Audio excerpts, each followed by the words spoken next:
Good morning, RJ. How are you today? I'm good, Bonnie. How are you? I'm great, thank you. Thank you for your time and thank you for this series. Oh my goodness. Now, first of all, I need to warn people, you need to buy about 15 boxes of Kleenex before you start to watch this. Thank you for tugging at my heartstrings. Somebody had to. Yeah, I do appreciate it. I had to take it for the team. Like I said, this is just so emotional, and some of the, it just really struck me, and I loved watching these. And we've all seen the little Dear Apple spots, and I wanted to know how you took the jump and decided to do this. My friends Zach and Jamie, who are the folks who run Apple TV, shared those ads with me kind of early on in their life, and asked if I thought there was a television series that might be inspired by them, which is a funny question, because of course the ads are they're beautiful, and they're powerful, and they feature people whose lives have been impacted by this technology and who were moved to write letters about it. But they're ads for a watch. Right. So what's the connection between that and a television series that's 10 times as long in each episode, and tells stories about human beings? And that was the question, because when I left the meeting in which they asked me that question, I really wasn't sure. But as I thought about it, I thought, oh, I get it. And the question really was, is there any kind of a show? There was no other idea. But as I thought about it, I thought, well, what if rather than the technology, we're talking to people whose work has inspired us? And what if we are the letter writers whose lives have been changed by that work? And what if we're telling stories about extraordinary people whose work has changed our lives through our eyes, through the eyes of those whose lives have been changed by the work? Yeah. And I imagined, for instance, an episode, my prototype episode in my mind, because he hasn't yet agreed to do it, but I hope he will, was an episode about the impact that Bruce Springsteen's The Rising had on all of us in the wake of September 11th, who were finding ways to cope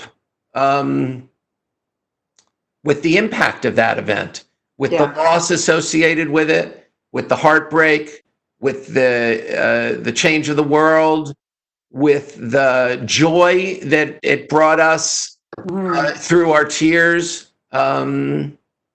So that's the show I pitched back. That was what I imagined. Yeah, there are just so many inspirational people that we could, you could focus on. Well, how do you even go through that pile of letters and choose? Well, I work with a remarkable group of artists and storytellers and filmmakers who do this work. We do this work all day long, and our researchers are the best researchers in the world, and our producers are the best producers in the world, and our we're just very blessed. Narrowed it down. And that's how we did it. But you say they receive zillions of letters a day, and it's true, but that doesn't limit the impact of each one. Oh, I'm sure. Like, it must have been extremely hard to narrow it down, but it is quite amazing. And for me, the Lin-Manuel one stood out so much because I'm such a theater geek and everything, and I could so relate to that. And it was, I loved it. I just love them all. I want to know if, when you were growing up, if you ever wrote a letter to somebody, and somebody who had a real impact on you.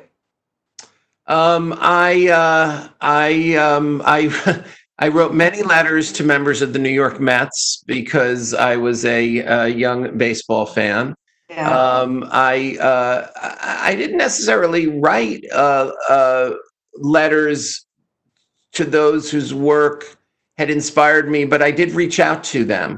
And honestly, perhaps the most life-changing outreach I did was when I had an idea to make my first film, which was The War Room, which we made in 1992. I reached out to D.A. Pennebaker, whose film Don't Look Back about Bob Dylan had been a life-changing film for me. It was a movie that I watched and thought, oh, that's what I'd like to do. I was, in fact, a young theater director, and was pursuing a career as a theater director, and saw that film and thought, I bet there's a way for me to do that. And so I reached out to D.A. Pennebaker, who with his wife, Chris Hedges, his wife and filmmaking partner, they became the directors of The War Room, which I produced with my producing partners, and they also became my mentors, and they genuinely changed my life. Amazing. I remember covering that. I think it was at the Toronto International Film Festival. We go way back, my friend. We go way back. That was a big night, that premiere. It was, yes, I could paint it frame by frame. Yeah, it's given me goosebumps, I have to say, remembering way back talking to them, and I think I spoke to you too. Anyway, congratulations on this series. It really is so excellent and so heartwarming. It's so inspirational, and I can't wait for your next bunch of subjects too, because you have a lot of people you can work with. So thank you so much for this, and have yourself a wonderful weekend, RJ. Thank you for your time.